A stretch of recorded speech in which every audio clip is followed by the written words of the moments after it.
Sexta-feira, 4 de outubro. Confira os destaques desta edição. Detalhes do primeiro seminário sobre os desafios do jornalismo.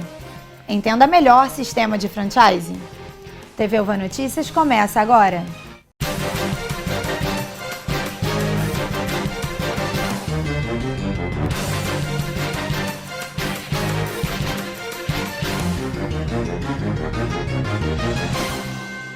O sonho do próprio negócio muitas vezes pode ser adiado pela falta de experiência e o medo de arriscar, mas o sistema de franchising pode ser a solução.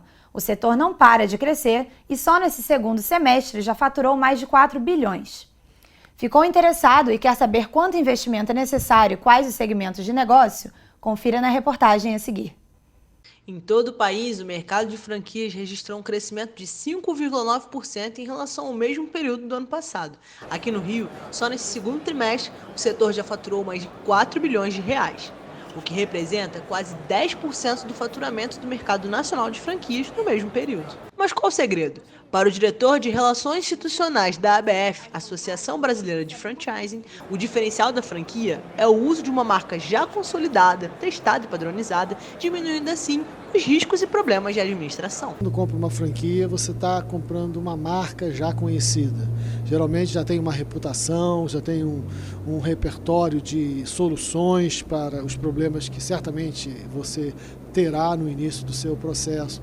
Uma franquia, você tem suporte profissional, você tem uma propaganda cooperada, então você tem uma compra coletiva que faz com que haja ganho de escala e com isso você tem vantagens em relação a se você sozinha fosse comprar os insumos ou mercadorias que você vai precisar. Apesar das diversas vantagens, Rogério alerta sobre os maiores desafios de ser um franqueado. Para mim, a maior delas é que a sua área de liberdade, a sua independência, ela fica extremamente reduzida.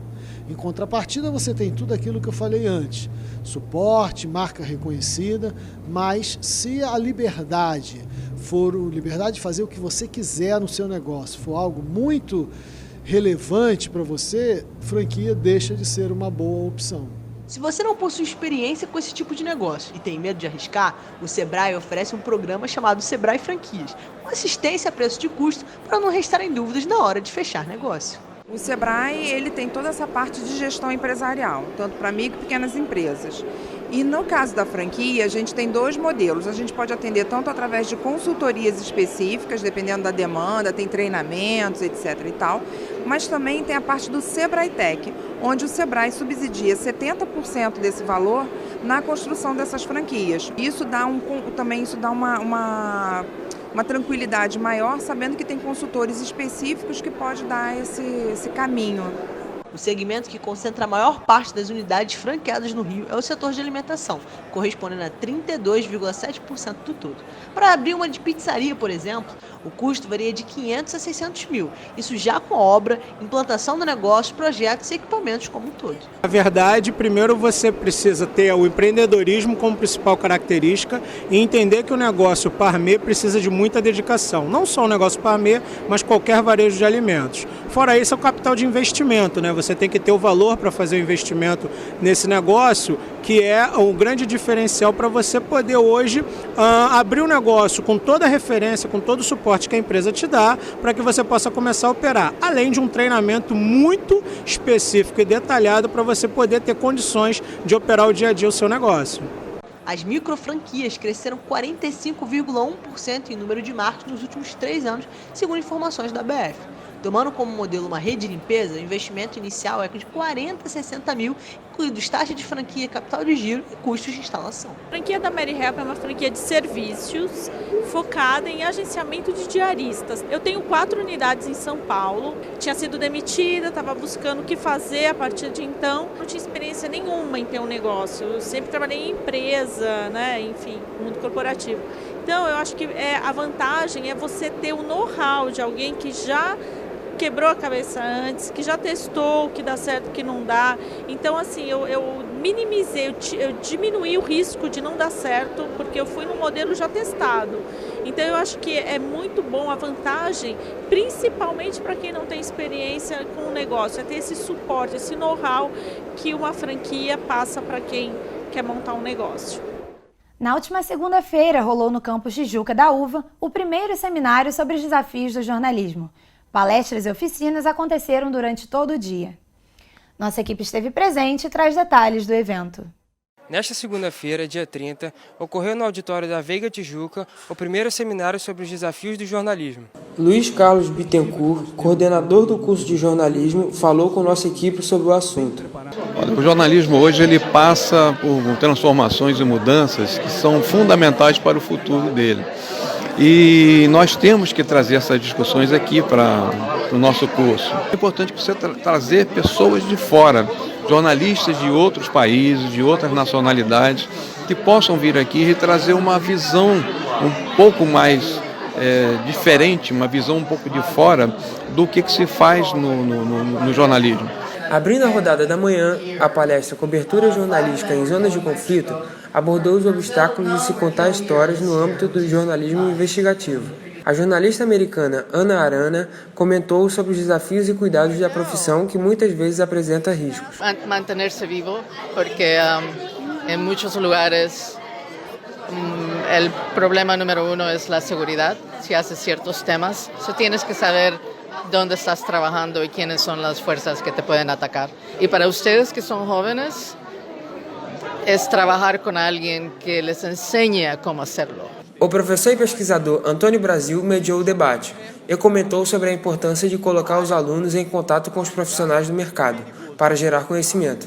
O seminário fala de desafios, né? Então é um desafio você trazer uma jornalista americana, investigativa, a gente usaria esse termo que a gente, muito típico do jornalista mais velho, jornalista casca grossa, sujeito que tem muita experiência, muita vivência, e convencê-lo a vir aqui na sua universidade, num seminário, para contar as suas experiências e, ao mesmo tempo, para mostrar como é que se interage com o público, como é que você pergunta. Então, essas oportunidades criam o caminho para você se tornar jornalista. Na parte da tarde, os alunos tiveram a oportunidade de participar da oficina Cobertura em Tempo Real no Twitter, com a jornalista Cristina Bissati, do Twitter Fim de Jogo.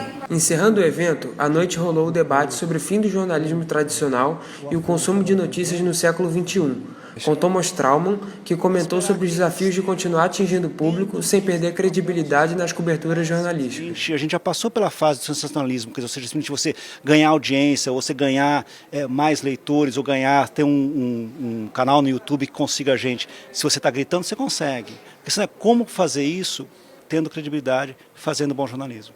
O desafio é você estar constantemente cético, ou seja, investigando, checando e nunca necessariamente acreditando na primeira versão que te dizem. Então, na verdade, tem vários desafios para o jornalismo, na verdade, continuar relevante, importante, empregando as pessoas e que as pessoas acreditem no jornalismo e não no fake news.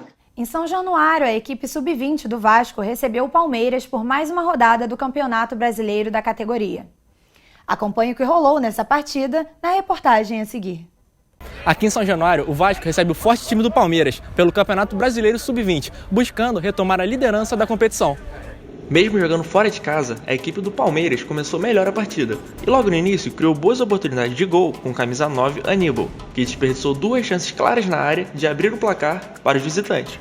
A melhor chance do Vasco na primeira etapa veio após a parada técnica.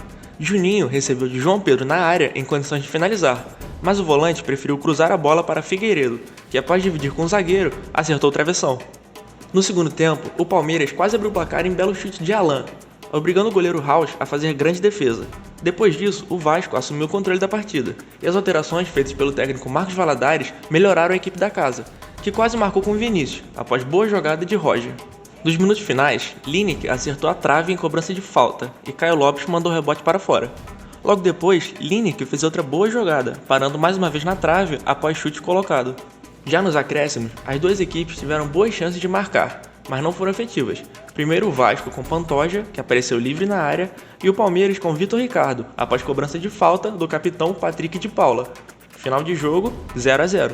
No segundo tempo, acredito que também a gente tenha dominado bastante o jogo e criado boas possibilidades. Infelizmente, perdemos os gols, né? Acho que foram chances muito claras que nós perdemos. A gente poderia ter saído com o placar e com a vitória.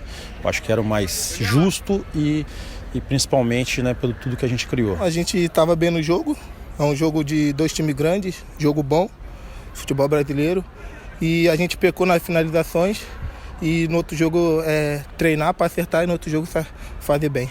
Após o empate sem gols, o Vasco agora volta suas atenções para a final da Taça Rio, domingo, aqui mesmo em São Januário, contra o Flamengo. Na última quarta-feira, Grêmio e Flamengo fizeram o jogo mais esperado do ano até aqui pela semifinal da Taça Libertadores da América. O duelo de brasileiros terminou empatado. Entenda melhor o que aconteceu nessa partida nos comentários de Matheus Carvalho. O texto é de Gil Furtado. No empate de quarta-feira entre Flamengo e Grêmio, tivemos a curiosidade de conhecer para que serve o VAR. Além de conferir jogadas de interpretação, ele existe para tirar a atenção do que acontece na sua frente. Essa é uma tática que o cinema adora usar. Vocês se lembram do filme Donnie Darko? O coelho que aparecia do nada na trama era o que nos deixava imersos na frente da TV. Ou então o filme Premonição, que nós nem sabíamos os nomes de quem eram os atores. O que nos interessava mesmo era em ver como eles morriam. Em uma história que parecia ter um belo final feliz para os cariocas, como só Hollywood sabe fazer, a reviravolta do empate deu um final diferente, com sabor de derrota. E já que toda história tem uma lição de moral, a de quarta foi: se o seu time fizer um gol, espere 1 minuto para poder comemorar. A verdade é que o jogo de ontem pode ser descrito como um verdadeiro loop temporal. Um efeito adicionado na história que permite revivermos o mesmo momento diversas vezes. Criado pelo cientista alemão Christian Lin em 1964 e reinventado pelo árbitro Néstor Pitana no último dia 2. Aliás, por diversas vezes vimos a cena dele indo ver o VAR na beira do campo. A sensação era de que eu estava em um loop, vendo e revendo a mesma coisa. Pena que a minha cerveja não compartilhava da mesma ideia. Enfim, o próximo confronto é no dia 23 de outubro no Maracanã. O Flamengo enfrenta o Grêmio com uma ligeira vantagem: a força de sua torcida e o favoritismo. E talvez seja um déjà vu que o torcedor rubro-negro não goste muito de lembrar. O TV Uva Notícias fica por aqui. Na semana que vem voltamos com mais informações do Brasil e do mundo. Não deixe de acessar as nossas redes sociais e ficar por dentro de todos os nossos conteúdos. Um ótimo fim de semana a todos e até a próxima!